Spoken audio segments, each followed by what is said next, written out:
Hello everyone, welcome back to my channel. Guys, today in this particular video, I am going to discuss important rules for the PT paper of Uttarakhand Judiciary Exam. Uttarakhand Judiciary Exam का जो paper है, preliminary paper, उसके regarding मैंने CPC के कुछ important rules लिखे हैं जो बहुत इंपॉर्टेंट हैं और जो फ्रीक्वेंटली रिपीटेड रूल्स हैं एग्जाम में आपको बार बार देखने को मिल जाएंगे. So let's begin. गाइज, आपको ऑर्डर जितना हो सकता है आप सारे ऑर्डर्स को याद करो CPC के, ठीक है. अपने लिए जैसे भी कर सकते हो, आप नेमोनिक्स बनाओ, एक्रोनियम सेट करो अपने लिए, वो it's entirely up to you, आप कैसे उनको याद करते हो, ठीक है. सो ऑर्डर 1 देखते हैं. Order 1 talks about parties of this suit, है ना. सो जो पार्टीज की बात करता है, पार्टीज कौन होंगी, ठीक है. उसके पहला देखो, कोई भी जब भी आप ऑर्डर पढ़ते हो ना, उसका पहला रूल तो इंपॉर्टेंट है ही, है ना. पहला रूल तो आपको पढ़ना ही है. बाकी रूल तो सारे इंपॉर्टेंट है, लेकिन जो क्वेश्चन जो एग्जाम में बनते हैं, प्रीलिमिनरी पेपर में जो क्वेश्चन बनते हैं, किन रूल से बनते हैं. सो ऑर्डर 1 का रूल 8 बहुत बार क्वेश्चन बनते हैं. रूल 8 क्या कहता है, जो रिप्रेजेंटेटिव सूट की बात करता है. गाइस, वन पर्सन में शू और defend on behalf of all in same interest, ठीक है. तो एक पर्सन किसी के बिहाफ पे काफी सारे प्लेंटिफ को रिप्रेजेंट कर सकता है एक पर्सन, या काफी सारे डिफेंडेंट को एक पर्सन जो होगा वो डिफेंडेंट रिप्रेजेंट कर सकता है. तो रूल 9, ऑर्डर 1 का रूल 8, ठीक है, बहुत बार बनता है. ऑर्डर 1 का रूल 9 जो कहता है गाइस कि miss joinder and non joinder कौन होंगे, ठीक है. कैसे पार्टीज में कौन मिस जॉइंडर है, कौन नॉन जॉइंडर है, तो ये बहुत बार पूछ लेता है. ऑर्डर 1 का रूल 9 हो गया, और इसका जो हो गया रूल 10 हो गया, जो गाइस कहता है कि suit in name of the wrong plaintiff, ठीक है. सो ऑर्डर 1 की ये 3 इंपॉर्टेंट रूल हैं. पहला तो आपको याद करना ही करना है जो एग्जाम में बनता है. सो रूल 8, रूल 9, रूल 10, ठीक है. और उसके बाद गाइस हम ऑर्डर 2 की बात करते हैं. ऑर्डर 2 क्या बात करता है, ऑर्डर 2 बात करता है फ्रेम ऑफ द सूट, है ना. फ्रेम मतलब उस सूट के अंदर जो भी प्लेंटिफ जो भी क्लेम कर रहा है, तो प्लेंटिफ है वो एक ही बार में क्लेम मांग ले अपना, जो भी वो रिलीफ मांग रहा है ऑनरेबल कोर्ट से, तो वो एक ही बार में क्लेम कर दे, ठीक है. ऑर्डर 2 रूल 2 प्रीलिमिनरी पेपर में बनता है क्वेश्चन.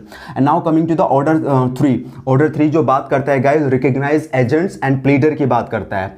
यहां पे देखोगे आप, इसका जो रूल 4 है ना गाइस, और जहां पे बोलते हैं ना कि अपॉइंटमेंट ऑफ प्लीडर, ये काफी बार बन जाता है क्वेश्चंस की, जहां पे जो प्लेंटिफ है वो अपने लिए एक प्लीडर को हायर करता है, एक एडवोकेट को हायर करता है.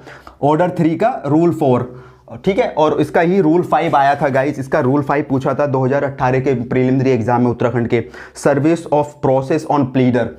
ऑर्डर 3 का रूल 5 ये 2018 के एग्जाम में प्रीलिमिनरी पेपर में पूछा था, ठीक है. Order 4 institution of suit. Order 4 जो है guys, institution of suit. 2 he rule है इसके, कैसे इंस्टीट्यूट किया जाता है सूट, ठीक है. तो ये कि प्रेजेंटेशन ऑफ प्लेंट को 2 डुप्लीकेट कॉपीज होती हैं प्लेंट की, ठीक है. तो वो आप देख लेना, 2 ही रूल हैं ऑर्डर 4 के. और ऑर्डर 5 से बहुत सारे क्वेश्चन बनते हैं. ऑर्डर 5 जो बात करता है गाइस, इश्यू ऑफ प्रोसेस और समन टू डिफेंडेंट की बात करता है. तो इसके गाइस पहला रूल तो आपको पढ़ना ही पढ़ना है, डिफेंडेंट को ऐसे समझ जाएंगे, ठीक है. उसके बाद आप देखोगे उसका रूल, ऑर्डर 5 का रूल 9A, जहां पे सर्विस ऑफ समन का प्रोसीजर स्टार्ट है, जहां पे सर्विस समन कैसे सर्व किए जाएंगे. सो रूल 9 से वो स्टार्ट है. उसके बाद 9A जहां पे दस्ती समन कई बार पूछता है कि दस्ती समन का प्रोविजन कहां पे है CPC में, किस ऑर्डर के किस रूल में, तो 9A में उसका प्रोविजन है, ठीक है. उसके बाद आप देखोगे सब्सटीट्यूशन ऑफ समन्स क्या होते हैं ना, सब्सटीट्यूट, दैट कि सब्सटीट्यूशन मतलब अगर सर्विस जो नॉर्मल सर्विस बताया हुआ है कैसे समन को सर्व करना है, उसको अगर नहीं आया है जो डिफेंडेंट है, तो सब्सटीट्यूट करा दिया जाता है समन को. न्यूज़पेपर में जो समन्स होते हैं उनको निकलवा दिया जाता है, और कोर्ट की वॉल पे जो जहां पे कोर्ट होता है उसकी वॉल पे पेस्ट कर दिया जाता है, चस्पा कर दिया जाता है. तो सब्सटीट्यूशन ऑफ समन जिसको हम बोलते हैं कि पब्लिश करा देना या मुनादी करा देना, तो वो रूल 20 में है, ठीक है. और ये बहुत बार पूछा गया है ये वाला सब्स्टिट्यूशन ऑफ समन, ऑर्डर 5 का रूल 20. और 21, 24 ऑल्सो वेरी इंपॉर्टेंट रूल है, ठीक है. ऑर्डर 6 जो प्लीडिंग की बात करता है गाइस, देखो आपको याद करने हैं सारे ऑर्डर, और ऑर्डर जब भी आप याद कर रहे हो तो रोमन नंबर्स में आपको याद कर रहे हो, 1 2 3 करके नहीं, फर्स्ट सेकंड थर्ड ऐसे करके आपको जो भी है रोमन नंबर्स में याद करने हैं. Now coming to the order 6, जो ऑर्डर 6 का रूल से 16, 17, जहां पे pleading, striking out of pleading, amendment of pleading, बहुत बार पूछता है ये क्वेश्चन भी. स्ट्राइकिंग आउट करना प्लीडिंग में मतलब अमेंडमेंट ऑफ प्लीडिंग करना, प्लीडिंग में कुछ चेंज करना है, ठीक है. उसके बाद गाइस देखो आप ऑर्डर 7 जो कहता है प्लेंट, उसका प्लेंट का आप पहला तो रूल आपको सबका पढ़ना है. उसका रूल 9 लिखा है, रूल 10 है, रूल 11 है, रूल 14 है, जो इंपॉर्टेंट हैं, जो क्वेश्चंस बनते हैं एग्जाम के अंदर, ठीक है. ऑर्डर 7 का जो रूल 9 है वो क्या बात करता है, procedure on admitting plaint and return of plaint, rejection of plaint, जो इस तरह से क्वेश्चन बनते हैं ना, रिजेक्शन ऑफ प्लेंट कहाँ पे है गाइज, इस तरह के क्वेश्चन बहुत बनते हैं कि रिटर्न ऑफ प्लेंट कहाँ पे है, तो ऑर्डर 7 के रूल 10 में रिटर्न ऑफ प्लेंट है। रिजेक्शन ऑफ प्लेंट कहाँ पे है, रिजेक्शन ऑफ प्लेंट ऑर्डर 7 के रूल 11 के अंदर है, ठीक है, 11 14, तो रूल 9 10 11 14 ये 7 के। और कमिंग टू द ऑर्डर 8 जो WS की बात करता है, रिटर्न स्टेटमेंट की, जिसके अंदर काउंटर क्लेम और सेट ऑफ का भी प्रोविजन है, ठीक है। तो इसके आप रूल देखोगे, आप रूल 4 5 6 A से लेके G तक, 6 A B C जितने भी G तक है वो सेट ऑफ और काउंटर क्लेम की बात करते हैं। उसके अलावा जब आप देखोगे इसका ऑर्डर 8 का रूल 9 इज ऑल्सो इंपॉर्टेंट।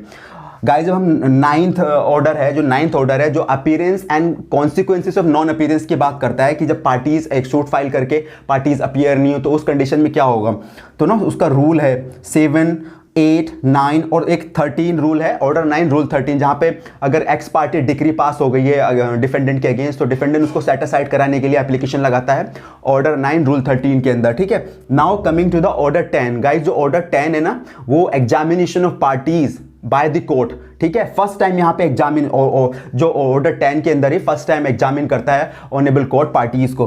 तो उसका ऑर्डर 10 का आप देखोगे तो रूल 2 रूल 14 रूल 15 जहाँ पे प्रोड्यूस टू ओरिजिनल डॉक्यूमेंट, यहाँ पे बोला जाता है कि जो ओरिजिनल डॉक्यूमेंट उनको प्रोड्यूस करो 14 15 के अंदर, ठीक है। गाइज मैंने ऑर्डर 10 के बाद ऑर्डर 13 लिखा है, मैंने 11 और 12 को स्किप किया है। ऑर्डर 11 जो बात करता है गाइज वो डिस्कवरी एंड इंस्पेक्शन की बात करता है कि अगर कोई डॉक्यूमेंट को डिस्कवर करवाने तो ऑनरेबल कोर्ट वो करा सकता है। और ऑर्डर 12 जो है वो एडमिशन की बात करता है। सो मैंने ऑर्डर 13 लिखा है जो impounding of document and return of document की बात करता है। तो ऑर्डर 13 का रूल 1 में लिस्ट ऑफ डॉक्यूमेंट जहाँ पे हम फाइल करते हैं, और इसका रूल 9 भी इंपॉर्टेंट है ना। उसके बाद गाइज मैंने ऑर्डर 14 लिखा है जहाँ पे framing of issues, you know that CRPC के अंदर जहां पे मजिस्ट्रेट साहब चार्ज फ्रेम करते हैं, CPC के अंदर यहां पे क्या होता है फ्रेमिंग ऑफ इशूज को फ्रेम करते हैं जज साहब, ठीक है। तो ऑर्डर 14 के अंदर है उसका प्रोविजन फ्रेमिंग ऑफ इशूज है, ठीक है।